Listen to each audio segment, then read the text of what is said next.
fila dɔ la kelen clic sans ça. Kara design. I ye nin fana kɛ tuguni. Allah. Non kɔrɔ wallahi kan ka ko bɔ nin na quoi. Non, ni to ma. U sigilen do yen. O ma jawusa de fɛ yan. Ko t'aw fɛ.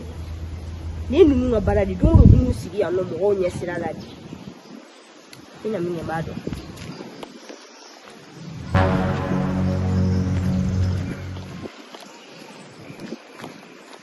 Dɔgɔ. Nana, ni ne tɛ. Ni do. E dɔɔnin filɛ nin. K'a ko k'a b'i fɛ k'e ko k'i t'a fɛ wa? Parce que yanni kuma ka taa yɔrɔ jan n bɛ fɛ k'a f'i ɲɛna. Ja secteur bɛɛ an de y'a bɛɛ dɛlɛnkan kuntigi. Bon muso mun ka d'anw ye an b'o ta quoi. An b'o ta de. Ne dɔgɔnin bɛ se k'a fɔ k'a t'e fɛ cogo di? K'e k'a fɔ k'i t'a fɛ. I y'a fɔ mun na? N mago b'o de la. Kunkolo kɛ kɔrɔ. Kuma Mun joona. ne kɔrɔ ya fari.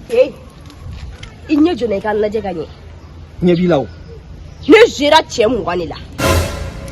Diyagosa wa n'a 20 bɛɛ kɛra ɲɔgɔn fɛ. Aw ɲɔgɔn petini de t'u la. Wa i ko aw ye dɛlɛnkanw de. Awɔ.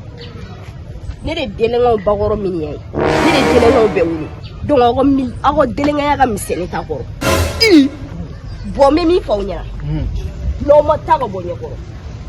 Bon aw fila dɔ la kelen clic sans ça. E kili de bolo wele kili. Impoli ninnu.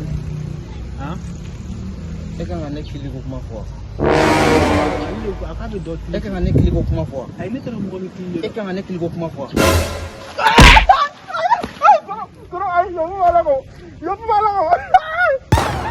Kara design. I ye nin fana kɛ tuguni.